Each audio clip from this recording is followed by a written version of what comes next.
வணக்கம், welcome to அறிஞரண்ணா IAS academy. டிஆர்பியோட annual planar பார்த்துட்டு பல மாணவர்கள் பார்த்தோன்னா தொடர்ச்சியான குழப்பத்தில் இருக்கீங்க. என்னதான் நம்ம சொன்னாலுமே சார் எங்களுக்கு நீங்கள் என்ன சொன்னாலுமே எங்களுக்கு ஆத்திரம் அடங்கலை சார் அப்படி சொல்லிட்டு தான் பல மாணவரோட கொந்தளிப்பாகவே இருக்குது. சார் இந்த ஆனுவல் பிளானரில் நம்ம படிக்கிறது எதுவுமே இல்லை சார், விடமாட்டாங்க சார் அப்படி சொல்லிட்டு நிறைய பேர் கொந்தளிச்சு காலில் இருந்து பேசிகிட்டு இருக்கீங்க. முதல்ல நீங்கள் தெளிவாக புரிஞ்சிக்க, நான் காலைல சொன்ன விஷயந்தான் உங்களுக்கு. அது பார்த்தோன்னா ஒரு எளிமையான ஒரே ஒரு செக்மெண்ட். என்ன காரணம்னா ஒரு பத்திரிகை செய்திக்காக தான் டக்குன்னு பார்த்தோன்னா கொடுத்தாங்க. இல்லை சார் நீங்கள் என்ன சொன்னாலுமே மனம் ஏற்றுக்கலை சார் அப்படின்னாலுமே நீங்கள் அப்படியே கொஞ்சம் பார்த்துக்குங்க. இது பார்த்தோன்னா போன ஆண்டு இது 2025 பார்த்தோன்னா டிஆர்பி மூலம் கொடுக்கப்பட்ட ஆனுவல் பிளானர். இந்த ஆனுவல் பிளானரில் எப்படிலாம் கொடுத்துருக்காங்க அப்படி சொல்லிட்டு நீங்கள் பாருங்கள். என்ன நோட்டிஃபிகேஷன் எப்போ வரும், அது எந்த மாதத்தில் வரும், என்ன வேகன்சி, அது எந்த மாதத்தில் எக்ஸாம் நடக்கும்னு சொல்லிட்டு பார்த்தோன்னா தெளிவாக கடைசி மாதத்தில் சொல்லியிருப்பாங்க.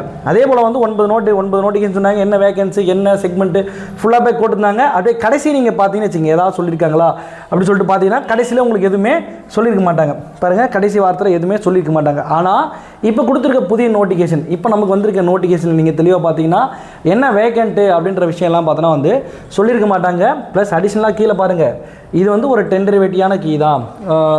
ஒரு சில மாற்றங்கள் நாங்கள் அடிஷனலாக நாங்கள் சேர்ப்போம் அப்படின்னு சொல்லிட்டு நிறைய விஷயங்கள் பார்த்தோன்னா அவங்க சொல்லியிருப்பாங்க. மாணவர்களுக்கு சொல்லக்கூடிய விஷயம் என்னென்னா, சார் கண்டிப்பாக பார்த்தோன்னா நமக்கான எக்ஸாம் வரும். நிறைய மாணவர்கள் பார்த்தோன்னா உங்களோட ஆதங்கத்தை பார்த்தோன்னா வெளிப்படையாக கொட்டுறீங்க. சார் இது மாதிரி சார் எல்லாருமே இது மாதிரி தான் சார் சொல்கிறாங்க. எல்லாருமே சொல்கிறாங்கன்னா கொஞ்சம் புரிஞ்சுக்குங்கம்மா. ஏன்னா நமக்கு நோட்டிஃபிகேஷனில் சிம்பிளாக பாருங்கள், பிடிஎஸ்10 சொல்லிட்டு ஒரு நோட்டிஃபிகேஷன் இருக்குது. இந்த பிடிஎஸ்10 நோட்டிஃபிகேஷனை பொறுத்த வரைக்கும் இது பேப்பர் 2 கிளியர் பண்ணவங்களுக்கு பார்த்தீங்கன்னா எக்ஸாம் எழுதுகிற மாதிரி இருக்கும். பேப்பர் 2 கிளியர் பண்ணவங்க எக்ஸாம் பார்த்தோன்னா எழுதுகிற மாதிரி இருக்கும். அப்போ இந்த எக்ஸாம் எழுத போகிறாங்கன்னா அப்போ என்ன பண்ணணும், பேப்பர் 1 கிளியர் பண்ணவங்களுக்கும் எக்ஸாம் நடத்தி தானே ஆகணும். அப்போ எப்படியும் பார்த்தோன்னா எஸ்ஜிடி அப்படின்ற ஒரு எக்ஸாம் பார்த்தோன்னா நடத்த தான் போகிறாங்க. அதே போல் இது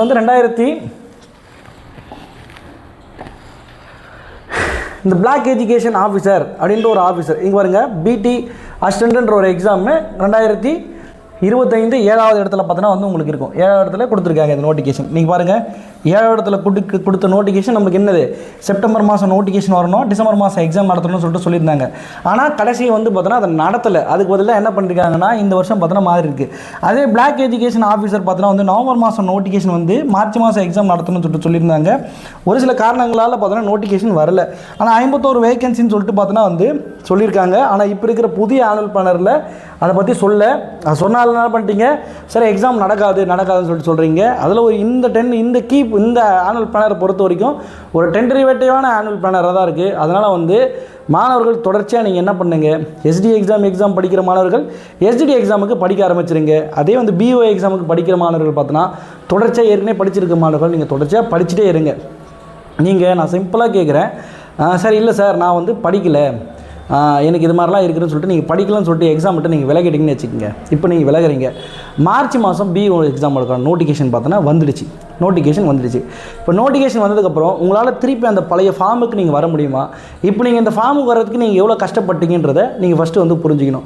நோட்டிஃபிகேஷன் வராதுன்னு சொல்கிறதெல்லாம் யார், போர்டிலேருந்து சொல்லியிருக்காங்களா? ஒரு மாணவர் கேட்குறாங்க போர்டுக்கு ஃபோன் பண்ணி, அதாவது ஆனுவல் பிளானரில் சொல்லலை, அவ்வளோதான். ஆனால் நடத்த மாட்டேன்னு சொல்லிட்டு யாருமே சொல்லலை. அப்படின்னா நீங்கள் போன வருஷம் கொடுத்த ஆனுவல் பிளானர் பார்க்கணும், ஏன் நடத்தலன்னு சொல்லிட்டு நம்ம கேள்வி வைக்கணும்ல. இப்போ மாணவர்கள் நிறைய பேர் நம்ம மாணவர்களே பார்த்தோன்னா ஃபோன் பண்ணி கேட்டாங்க, சார் அது பார்த்தோன்னா டிபார்ட்மெண்ட் தான் முடிவு எடுப்பாங்க, நாங்கள் சொல்ல முடியாது அப்படி சொல்லிட்டு அந்த போர்ட் சைட்லேருந்தே பார்த்தோன்னா தகவல் சொல்கிறாங்க. அப்படி என்னென்னா இந்த பிளானர் பிரகாரம் யாருமே பார்த்தோன்னா தகவல் சொல்ல முடியாது. அதனால் நமக்கு எப்படி நோட்டிஃபிகேஷன் வரதான் போகுது, நம்ம படிச்சுட்டு தான் இருக்குமே. இப்போ படிக்கிற படிப்பு எதாவது வேஸ்ட்டாக போக போதா? நீங்களே சொல்லுங்கள், ஏதாவது வேஸ்ட்டாக போக போதான்னா நீங்கள் சொன்னால் ஏற்றலாம். இல்லை சார் நான் படிக்கலை சார். சரி நீங்கள் படிக்காமல் இருக்கிறதுனால ஏதாவது பிரயோஜனமா கொஞ்சம் யோசிங்க. நீங்கள் படிக்காமல் இருக்கிறீங்க இந்த ஒரு மாதம், சரி படிக்காமல் நீங்கள் என்ன பண்ண போகிறீங்க? வீட்டில் இருக்கிற வேலை தான் சார் செய்ய போகிறேன் அப்படின்னு சொல்லிட்டு சொல்ல போகிறீங்க. ஒரு நாளைக்கு நீங்கள் மனசாட்சியோடு சொல்லுங்கள், எத்தனை மணி நேரம் நீங்கள் படிச்சுட்டு இருக்கீங்க? ஒரு நாளைக்கு 4 மணி நேரத்தில் 5 மணி நேரம் தான் அதிகபட்சம் படிக்கிறீங்க. அதை படிச்சுட்டே இருங்களேன். நோட்டிஃபிகேஷன் வந்துச்சுன்னா கண்டிப்பாக இதெல்லாம் பொறுத்த வரைக்கும் நீங்கள் ஈஸியாக கிளியர் பண்ணுற மாதிரிலாம் கிடையாது. உங்களுக்கு பிஓ எக்ஸாமும் சரி, ஹெச்டி எக்ஸாமும் சரி, என்ன மாதிரி எக்ஸாமும் நம்ம கடைசி ஒவ்வொரு முறையும் உங்களுக்கு சொல்லுதுன்னா இதெல்லாம் நியமன தேர்வுனா ஸ்டேட் டாப்பரில் யார் வராங்களோ அவங்கள தான் பார்த்தோன்னா வெற்றின்னு சொல்லிட்டு கொடுக்க போகிறாங்க. அப்போ அந்த மாதிரி இருக்கிற இடத்துல நம்ம என்ன பண்ணணும், நம்ம ஸ்டேட் டாப்பராக என்ன ஆகணும்னா நம்ம படிச்சுட்டே இருக்கணும். இப்போ என்ன ஒரே ஒரு விஷயம் நீங்கள் பண்ணலாம்னா, ஒரு நாளைக்கு நான் 5 மணி நேரம் படித்தேன் சார் அப்படின்ற இடத்துல நீங்கள் ஒரு நாளைக்கு ஒரு 3 மணி நேரம் படிக்கலாம். அப்படி நீங்கள் படிச்சுட்டே ஒரு நேரத்தை மட்டும் தான் குறைக்கலாமே தவிர, ஆனால் படிக்கிறத விட்டு நான் வெளியே போயிடலாமா அப்படின்னு சொல்லிட்டு சுத்தமாக யோசிக்காதீங்க. கண்டிப்பாக பார்த்தோன்னா வந்து 2026 உங்களுக்கு பிஓ எக்ஸாமோ எஸ்டிடி எக்ஸாமுக்கான நோட்டிஃபிகேஷன் கண்டிப்பாக இருக்குது. ப்ளஸ் அதுக்கப்புறம் பார்த்தோன்னா மாணவர்கள் கேட்குற விஷயம் என்னன்னா, சார் இந்த டெட் எக்ஸாம் சொல்லியிருக்காங்க சார், இந்த டெட் எக்ஸாம் பார்த்தோன்னா வந்து வருடத்துக்கு 2 முறை நடக்குமா அப்படின்னு சொல்லிட்டு சொல்லியிருக்காங்க சார். அதைப்படி வந்து கொடுத்துட்டாங்க சார். இந்த டெட் எக்ஸாம் எப்படி சார்னா, இந்த டெட் எக்ஸாமுக்கு நீங்கள் இப்போ வந்து படிக்க ஸ்டார்ட் பண்ணால் கூட ஈஸியாக பார்த்தோன்னா வந்து கிளியர் பண்ணலாம். கடைசியாக நம்ம மாணவர்கள் பார்த்தா நிறைய மாணவர்கள் சார் நீங்கள் கொடுத்ததை நாங்கள் ஒழுங்காக ஃபாலோ பண்ணியிருந்தாலே கிளியர் பண்ணிக்கலாம் அப்படின்னு சொல்லிட்டு நிறைய மாணவர்கள். இப்போ டெட் எக்ஸாம் அப்படின்ற ஒரு விஷயம் பார்த்தோன்னா வந்து இப்போ அடுத்தது எல்லாம் பார்த்தா நீங்கள் என்ன பண்ணுவீங்க, டெட்டுன்னு தான் சொல்லிட்டு ஓடுவீங்க. நான் இப்பயும் சொல்கிறேன், ஏற்கனவே பேப்பர் 1 பேப்பர் 2 கிளியர் பண்ணவர்கள் அழகாக நீங்கள் எஸ்ஜிடி பிஜி யூஜிடிஆர்பிக்கு படிக்க ஆரம்பிச்சிடுங்க. இல்லை சார் பிஓ எக்ஸாம்னு சொல்லிட்டு ஏற்கனவே ஃபோக்கஸ்டாக நம்மக்கிட்ட 100 மதிப்பெண்ணுக்கு மேலே 150 கேள்விக்கு 100 மதிப்பெண் எடுத்துருங்க. நீங்கள் பிஓ எக்ஸாமுக்கு தெளிவாக படிங்க. பிஓ எக்ஸாமில் தான் கொஞ்சம் சிலபஸ் பார்த்தோன்னா நமக்கு எங்கே கவர் ஆக போகுது, நமக்கு டெட்டுக்கும் பார்த்தோன்னா கவர் ஆக போகுது. அதனால் வந்து நீங்கள் இப்போதைக்கு எதுவும் டவுன் ஆகாதீங்க. நம்மளுக்கு எக்ஸாம் எப்போ தான் வர போகுதுன்னா ஜூலை மாதம் தான் நமக்கு பார்த்தோன்னா எக்ஸாம் வர மாதிரி இருக்குது. வெயிட் பண்ணுங்கள். நமக்கு வெறும் மார்ச் மாதம் பார்த்தோன்னா வந்து பிஓக்கான நோட்டிஃபிகேஷன் திடீர்னு கூட வந்துடலாம். அப்போ திடீர்னு வந்துச்சுன்னா உடனடியெல்லாம் போய் வந்து 50 நாள்லாம் நம்ம இருக்கிற சிலபஸை படிக்க முடியாது. அதனால் தொடர்ச்சியாக படிச்சுட்டே இருங்க. தொடர்ச்சியாக படிச்சுட்டே இருந்தாலே போதும். ஏதாவது எக்ஸாமில் பார்த்தோன்னா வந்து நம்ம தொடர்ச்சியாக இந்த வருஷம் 2026 ஆண்டுன்றது நமக்கான ஆண்டாக இருக்க போகுது. அதனால் இந்த ஆண்டு முழுக்க படிச்சுட்டே இருங்க. இந்த தேர்வுகளை எப்படியும் பார்த்தோன்னா வந்து புதிய அட்டவணை மாற்றி கொடுப்பாங்க. கவலைப்படாதீங்க. புதிய அட்டவணை பார்த்தோன்னா வந்து வெளியிடுவதற்கு ஒரு 90% சாத்தியக்கூறுகள் இருக்குது. புதிய அட்டவணை சார் எப்படி சார்னா, ஒரு சில விஷயங்களை உள்ளே சேர்த்து கொடுக்கலாம். அப்படி இல்லைனா அவங்களே நேரடியாக பார்த்தோன்னா வந்து உங்களுக்கு நோட்டிஃபிகேஷன் பார்த்தோன்னா வந்து ஆட்டோமேட்டிக்காக ரிலீஸ் பண்ணலாம் அப்படின்ற விஷயம் நிறைய நடக்கும்னு சொல்லிட்டு சொல்கிறாங்கன்னு உடனே யார் சொல்கிறாங்க அப்படின்னு சொல்லிட்டு பார்த்தோன்னா கீழே கொந்தளிக்காதீங்க.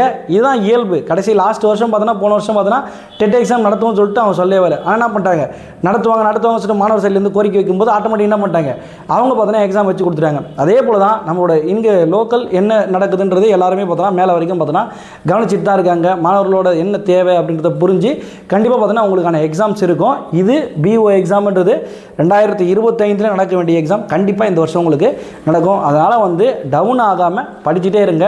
நீங்கள் படிக்கணுன்றதுக்காக தான் இந்த வீடியோ நாங்கள் திருப்பி வந்து அப்லோட் பண்ணியிருக்கோம். அதனால் படிச்சுட்டே இருங்க. வெற்றி நமதே. தேங்க்யூ.